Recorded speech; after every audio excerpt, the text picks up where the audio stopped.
Dear students, इस lecture में हम स्फेरिकल कोऑर्डिनेट सिस्टम को समझेंगे और उसके बाद हम वो रिलेशंस भी देखेंगे, वो ट्रांसफॉर्मेशंस जिनके थ्रू हम स्फेरिकल कोऑर्डिनेट सिस्टम्स को रेक्टेंगुलर कोऑर्डिनेट सिस्टम में कन्वर्ट कर सकते हैं या रेक्टेंगुलर कोऑर्डिनेट सिस्टम्स को स्फेरिकल कोऑर्डिनेट सिस्टम्स में कन्वर्ट कर सकते हैं।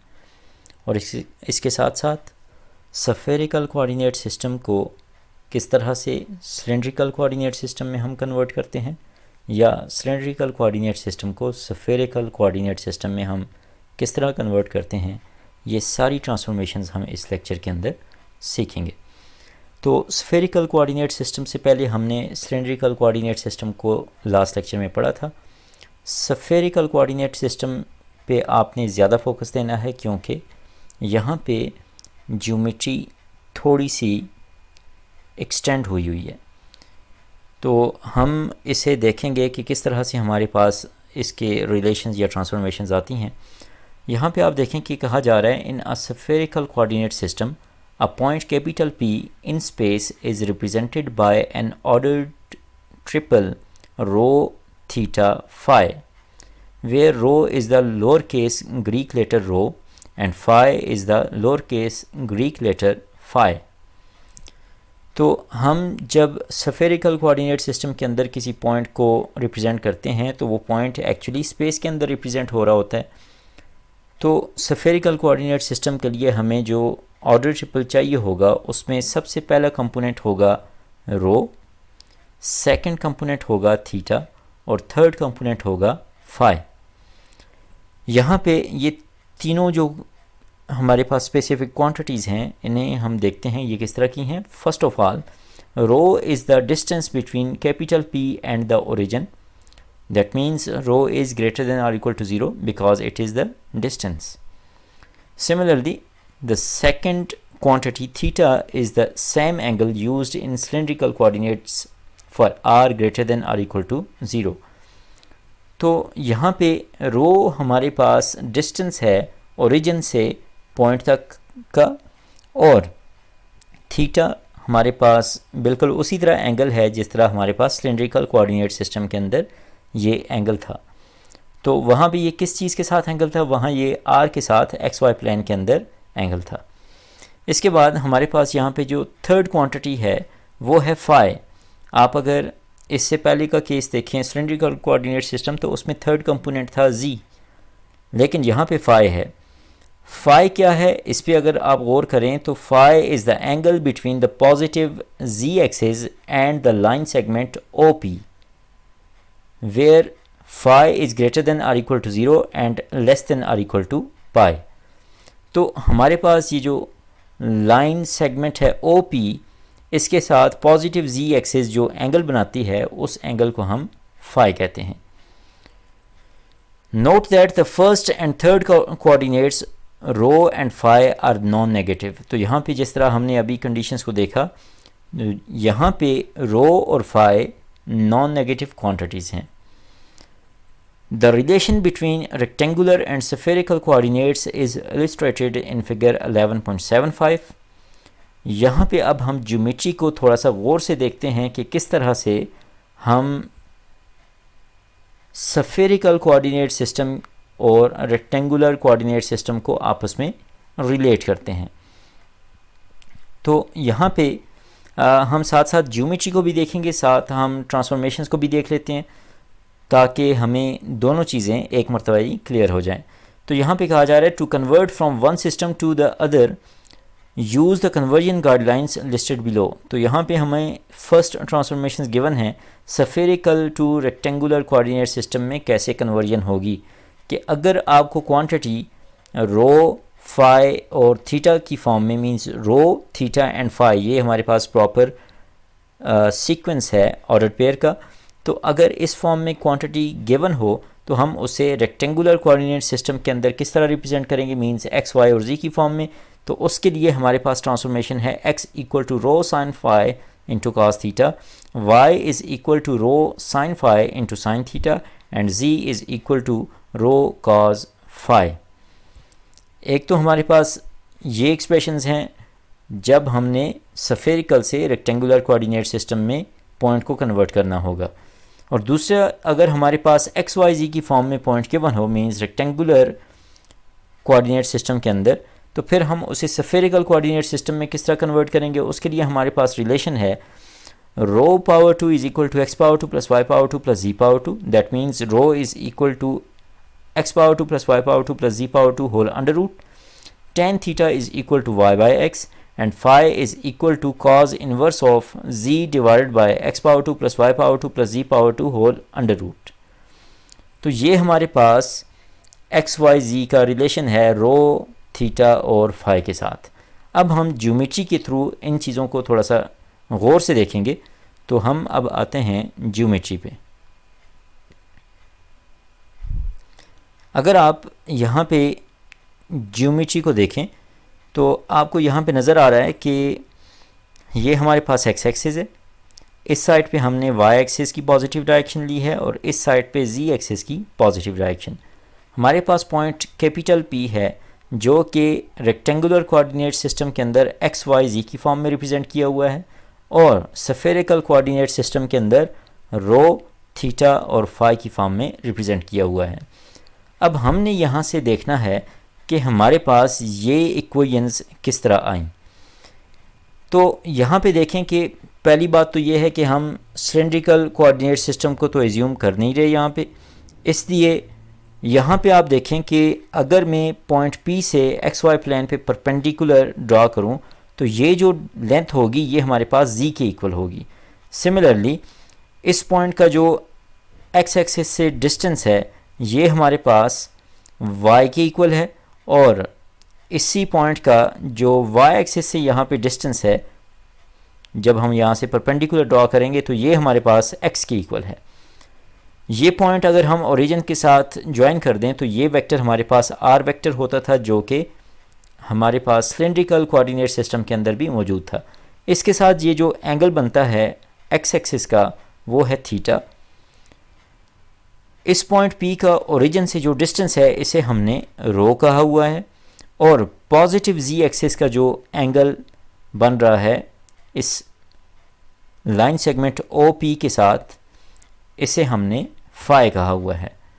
अब हम यहाँ से देखते हैं कि इस ज्योमेट्री के अंदर x, y और z की रिप्रेजेंटेशन किस तरह से आएगी in terms of rho, theta and phi. तो हमें इससे पहले सिलेंड्रिकल कोऑर्डिनेट सिस्टम के थ्रू पता है कि x equal to r cos theta होता है और y equal to r sine theta होता है। तो यहाँ पे आप देख सकते हैं कि ये हमारे पास जो राइट एंगल ट्राइंगल बन रही है एक्स वाई प्लेन के अंदर, इसमें हमारे पास x equal to r cos theta है क्योंकि यहाँ पे cos theta equal to x divided by r है, तो उससे हम लिख सकते हैं x is equal to r cos theta. Similarly y जो है वो y equal to r sine theta है। तो ये रिलेशंस तो ऑलरेडी हमारे पास सिलेंड्रिकल कोऑर्डिनेट सिस्टम के थ्रू आए हुए थे। यहाँ पे अब हम नेक्स्ट देखते हैं स्फेरिकल कोऑर्डिनेट सिस्टम के फिनोमेना से क्या इफ़ेक्ट पड़ेगा, क्योंकि हमारे पास यहाँ पे x की representation rho sine phi cos theta और y की रिप्रेजेंटेशन है y equal to rho sine phi into sine theta. तो यहाँ पे आप एज्यूम करें कि ये जो पॉइंट है इससे अगर हम पॉइंट P से परपेंडिकुलर ड्रॉ करें पॉजिटिव z एक्सिस पे तो ये जो डिस्टेंस होगा ये एक्चुअली इसी r के इक्वल होगा जो आपको एक्स वाई प्लेन के अंदर नज़र आ रहा है। तो मीन्स r यहाँ पे जो है वही r यहाँ पे है। तो मैं जब यहाँ से परपेंडिकुलर ड्रॉ करूँगा z एक्सिस पे तो हमारे पास O से लेके इस पॉइंट तक और इस पॉइंट से P तक एक राइट एंगल ट्राइंगल बनेगी जिसका राइट एंगल यहाँ पे बन रहा है जहाँ पे इस पिंक लाइन ने z एक्सिस को कट किया। इसके बाद जो हमारे पास इस राइट एंगल ट्राइंगल में एंगल है पॉजिटिव z एक्सिस का रो के साथ वो फाई है। इसका मतलब ये है कि ये जो z एक्सिस पे ओरिजिन से लेके इस पॉइंट तक लेंथ z है ये हमारे पास इस राइट एंगल ट्राइंगल की बेस है। तो ये z एक्सिस के लॉन्ग हमारे पास बेस है, ये जो पिंक लाइन है ये हमारे पास परपेंडिकुलर है और ये जो लाइन सेगमेंट O से P तक है जो कि रो के इक्वल है, ये हमारे पास यहाँ पे हाइपोटेन्यूज है। अब हम यहाँ पे अगर रिलेशन यूज़ करें तो हम कह सकते हैं कि यहाँ पे साइन फाई किसके इक्वल होगा, क्योंकि राइट एंगल ट्राइंगल है तो हम इसकी रिप्रेजेंटेशन लिख सकते हैं। तो साइन फाई किसके इक्वल होगा, परपेंडिकुलर डिवाइडेड बाय हाइपोटेन्यूज, और परपेंडिकुलर यहाँ पे है r और हाइपोटेन्यूज है रो। इसका मतलब ये है कि sine phi is equal to r divided by rho. उससे हम लिख सकते हैं r is equal to rho into sine phi, r is equal to rho into sine phi. इसके बाद जो हमारे पास ये एक्स वाई प्लेन है, इसके अंदर आप देख सकते हैं कि अगर हम पैथागोरियन थ्योरम को इस राइट एंगल ट्राइंगल पे अप्लाई करें तो हम कह सकते हैं x power 2 plus y power 2 is equal to r power 2।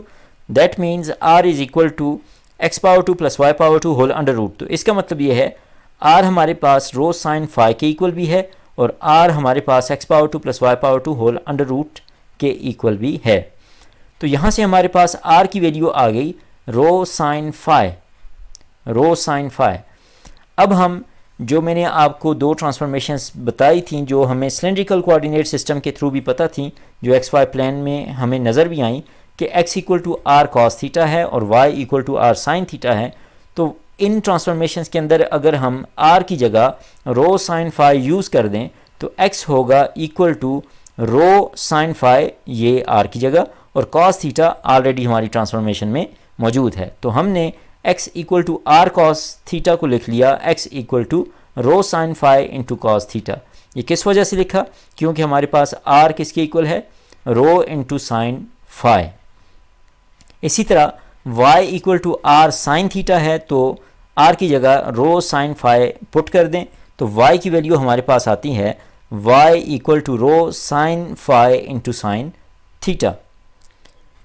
इसके बाद नेक्स्ट अगर हम इसी राइट एंगल ट्राइंगल से कॉस फाई की वैल्यू कैलकुलेट करें तो कॉस फाई किसके इक्वल होगा, बेस डिवाइडेड बाय हाइपोटेन्यूज। यहाँ पे बेस है z और हाइपोटेन्यूज है rho. So cos phi is equal to z divided by rho. That means z is equal to rho into cos phi. तो ये हमारे पास z की इक्वेशन आ गई।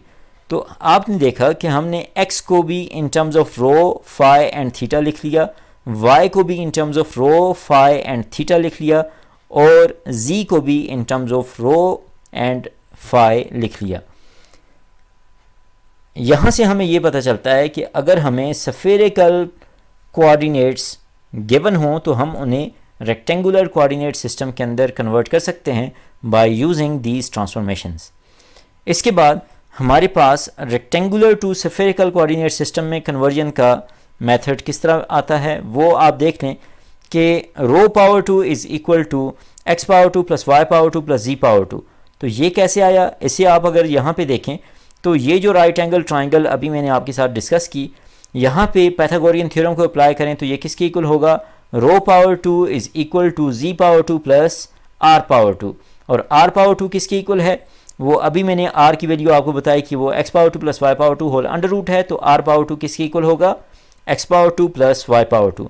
तो आर पावर 2 की जगह x power 2 plus y power 2 put करें तो हमारे पास रो पावर 2 क्या बनेगा, x power 2 plus y power 2 plus z power 2। तो इसका मतलब ये है हमने यहाँ से रो को in terms of x y z represent कर दिया। इसी तरह अगर आप ये एक्स वाई प्लेन के अंदर राइट एंगल ट्राइंगल कंसिडर करें जिसमें बेस के साथ एंगल थीटा है, परपेंडिकुलर y है, बेस x है और हाइपोटेन्यूज r है, तो यहाँ पे अगर हम tan थीटा की वैल्यू कैलकुलेट करें तो वो हमारे पास आती है perpendicular divided by base means y divided by x। So tan theta is equal to y by x gives the relation of theta in terms of y and x। इसके बाद हमारे पास लास्ट क्वांटिटी है phi. तो phi के लिए आप अगर यहाँ पे देखें, आप यहाँ पे cos फाई के लिए लिख सकते हैं cos phi is equal to base divided by hypotenuse.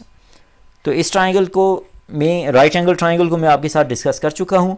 इसमें cos फाई चूँकि किसके इक्वल है, z डिवाइडेड बाय रो के, तो रो हमने किस तरह से रिप्रेजेंट की है, अगर हम यहाँ से रो की वैल्यू निकालें तो हमें अंडर रूट लेना होगा। तो वो आ जाएगा x power 2 plus y power 2 plus z power 2 whole under root. तो आप अगर z को डिवाइड कर दें रो से, means x power 2 plus y power 2 plus z power 2 whole under root, और कॉज इन्वर्स ले लें तो हमें फाई की वैल्यू मिल जाएगी। तो इन ट्रांसफॉर्मेशन से हमें ये पता चलता है कि अगर हमारे पास एक पॉइंट रेक्टेंगुलर कोऑर्डिनेट सिस्टम के अंदर गिवन हो तो हम इन ट्रांसफॉर्मेशंस के थ्रू रो, थीटा और फाई की वैल्यूज़ कैलकुलेट करके उसी पॉइंट को स्फेरिकल कोऑर्डिनेट सिस्टम के अंदर रिप्रेजेंट कर सकते हैं। आई होप यहाँ से आपको स्फेरिकल कोऑर्डिनेट सिस्टम और रेक्टेंगुलर कोऑर्डिनेट सिस्टम का आपस में रिलेशन भी समझ आया होगा, और अलहदा से स्फेरिकल कोऑर्डिनेट सिस्टम का जो आइडिया है वो भी आपको समझ आ गया होगा। इसके बाद नेक्स्ट हमें कहा जा रहा है to change coordinates between the cylindrical and spherical system use the conversions guidelines listed below. तो जब हमने सिलिंड्रिकल और स्फेरिकल सिस्टम के दरमियान कन्वर्जन करनी होगी तो फिर हम कुछ इस तरह की ट्रांसफॉर्मेशन यूज़ करेंगे। यहाँ पे देखें कि पहली बात तो ये है कि जब हम स्फेरिकल टू सिलिंड्रिकल या सिलिंड्रिकल टू स्फेरिकल कन्वर्जन करेंगे तो आर पे कंडीशन आपने लगानी है कि that must be greater than or equal to zero. Last lecture में हमने जो डिस्कशन की थी वहाँ पे हमने वो केस भी देखा था जहाँ पे हम आर की जगह माइनस आर कंसिडर करते हैं और उसके करस्पॉन्डिंग थीटा में पाई ऐड कर देते हैं।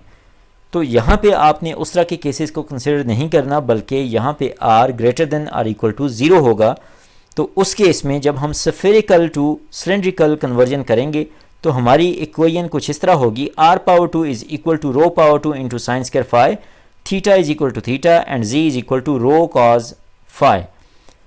इसमें आप देख सकते हैं कि अगर हमें स्फेरिकल कोऑर्डिनेट्स पता हो, मीन्स रो, फाई और थीटा पता हो, तो हम r, थीटा और z कैलकुलेट कर सकते हैं।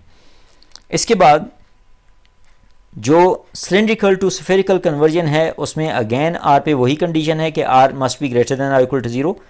इस केस में रो किसके इक्वल होगा, that will be equal to r power 2 plus z power 2 whole under root, theta will be equal to theta and phi is equal to cos inverse of z divided by r power 2 plus z power 2 whole under root. तो अगर आपको r, theta और z की value पता हो cylindrical coordinate system के अंदर तो आप उस पॉइंट को in terms of spherical coordinate system convert कर सकते हैं using these transformations. I hope आपको इसका आइडिया हो गया होगा। इसके बाद नेक्स्ट यहाँ पे कहा जा रहा है the spherical coordinate system is useful primarily for surfaces in space that have a point or center of symmetry. For example, figure 11.76 shows three surfaces with simple spherical equations. तो ये जो spherical coordinate system है ये हमें उन surfaces की equations लिखने के लिए आसानी मुहैया करता है जिनका कोई fixed center हो या कोई ऐसा पॉइंट हो जिसके करस्पॉन्डिंग वो सरफेस सिमेट्रिक हो। तो यहाँ पे आप देखें कि हमारे पास जो पहली सरफेस है वो है सफ़ेयर। तो सफ़ेयर के बारे में आप जानते हैं कि अगर सफ़ेयर का ओरिजिन हो, सफ़ेयर का सेंटर हो ओरिजिन, तो उस केस में उसकी इक्वेशन होती है x power 2 plus y power 2 plus z power 2 is equal to rho power 2 if rho is the radius of that sphere. तो ये जो मैंने इक्वेशन लिखी ये इक्वेशन रेक्टेंगुलर कोऑर्डिनेट सिस्टम के अंदर मैंने बताई है, लेकिन स्फेरिकल कोऑर्डिनेट सिस्टम का अब एडवांटेज आपको ये होगा कि स्फेरिकल कोऑर्डिनेट सिस्टम में आप इस इक्वेशन को जस्ट लिखेंगे rho is equal to c, rho is equal to c means it is a sphere in spherical coordinate system whose radius is c. इसके बाद सेकंड अगर आप देखें तो ये हमारे पास यहाँ पे वर्टिकल हाफ प्लेन है। वर्टिकल हाफ प्लेन आपको ज्योमेट्री में नज़र आ रहा है कि ये हमारे पास वर्टिकल हाफ प्लेन है। इसकी इक्वेशन है theta equal to c, theta equal to c. अब आप देख सकते हैं कि स्फेरिकल कोऑर्डिनेट सिस्टम के अंदर इक्वेशन कितनी सिंपल और आसान मेथड के थ्रू रिप्रेजेंट हो रही है। इसके बाद आप थर्ड सरफेस देखें तो ये हमारे पास हाफ कोन है। अब कोन की इक्वेशंस आप रेक्टेंगुलर कोऑर्डिनेट सिस्टम के अंदर लिख सकते हैं। वहाँ पे आप देखेंगे कि आपको 2-3 टर्म्स नज़र आएंगी इक्वेशंस के अंदर एक्स वाई जी की फॉर्म में, लेकिन हाफ कोन के केस में जब आप स्फेरिकल कोऑर्डिनेट सिस्टम यूज़ कर रहे होंगे तो आप इसे जस्ट फाई इक्वल टू सी के करस्पॉन्डिंग रिप्रेजेंट कर सकते हैं स्फेरिकल कोऑर्डिनेट सिस्टम के अंदर इस कोन को। इसका मतलब ये है कि ये जो कोन ये ऐसी सरफेस है जो पॉजिटिव जी एक्सिस के साथ कांस्टेंट एंगल सी बना रही है, और जहाँ पे सी जो है वो greater than 0 and less than π/2 है। तो ऐसी वेरिएशन के थ्रू जो हमें सरफेस मिलेगी वो हाफ कोन होगी। आई होप आपको इसका आइडिया क्लियर हो गया होगा।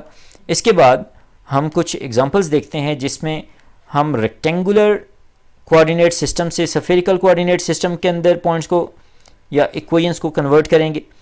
तो आप देखिए हमारा नेक्स्ट जो क्वेश्चन है उसमें कहा जा रहा है find an equation in spherical coordinates for the surface represented by each rectangular equation. Cone की इक्वेशन आप देखें x⁴ + y⁴ equal to z⁴। Sphere की इक्वेशन है x⁴ + y⁴ + z⁴ - 4z equal to 0। तो ये दोनों इक्वेशंस सरफेसेस की equations हैं और ये रेक्टेंगुलर कोऑर्डिनेट सिस्टम के अंदर लिखी गई हैं। हमने इन्हें रिप्रेजेंट करना है इन terms of spherical coordinate system. तो आप देखेंगे कि ये जो हमारे पास सरफेसेस की इक्वेशन है, जब हम स्फेरिकल कोऑर्डिनेट सिस्टम को इस पे अप्लाई करेंगे तो ये काफ़ी कॉम्पैक्ट फॉर्म में बन जाएंगी। आप इसमें फर्स्ट पार्ट देखें तो कहा जा रहा है use the spherical to rectangular equations x = ρ sin phi cos theta, y = ρ sin phi sin theta and z = ρ cos phi and substitute in the rectangular equation as shown। और ये हमारे पास कोन की इक्वेशन है x⁴ + y⁴ equal to z⁴। हम इन relations को यहाँ पे अगर सब्स्टिट्यूट करें तो आप देख लें हमारे पास इक्वेशन बन रही है ρ⁴ sin square phi into cos square theta x⁴ की वजह से, ρ⁴ into sin square phi into sin square theta y⁴ की वजह से equal to ρ⁴ into cos square phi z⁴ की वजह से। इसे हम अगर सिंप्लीफाई करें तो ρ⁴ into sin square phi common आ रहा है और बाकी हमारे पास cos square theta plus sin square theta जो कि 1 की इक्वल होता है। तो नेक्स्ट लाइन में आप देख सकते हैं कि ρ⁴ into sin square phi is equal to ρ⁴ into cos square phi, which means sin square phi by cos square phi is equal to 1. That means tan square phi is equal to 1 or tan phi is equal to ±1। यहाँ पे आप इस trigonometric equation के solution calculate कर सकते हैं। तो यहाँ पे हमारे पास ये जो दो सॉल्यूशंस आ रहे हैं phi = π/4 और phi = 3π/4, यहाँ से phi = π/4 करस्पॉन्ड करता है tan phi = 1 कि हमारे पास tan phi पॉजिटिव है इन द फर्स्ट क्वाड्रेंट, और दूसरा केस है tan phi = -1 तो हमारे पास tan phi नेगेटिव होगा सेकंड क्वाड्रेंट के अंदर। तो यहाँ पे हमारे पास फिर एंगल होगा 180 - π/4 विच इज़ 3π/4, और चूंकि phi पे कंडीशन है दैट इज़ ग्रेटर देन और equal to 0 and less than pi, तो हमारे पास ये दो सॉल्यूशंस यहाँ पे इस इक्वेशन के होंगे। तो आप देख सकते हैं the equation phi = π/4 represents the upper half cone and the equation phi = 3π/4 represents the lower half cone. तो ये हमारे पास दो सरफेसेस रिप्रेजेंट हो रही हैं corresponding to the two values of phi। इसके बाद नेक्स्ट आप देखें सेकंड पार्ट जो है उसमें हमें स्फीयर की इक्वेशन गिवन थी। तो आपके पास जो रिलेशन है ρ⁴ = x⁴ + y⁴ + z⁴ and z = ρ cos phi, तो इन्हें अगर हम यूज़ करें the rectangular equation has the following spherical form ρ⁴ - 4ρ into cos phi is equal to 0, that implies ρ into ρ - 4 cos phi equal to 0। तो इस तरह से हमने यहाँ पे स्फीयर को in terms of spherical coordinate system represent कर दिया।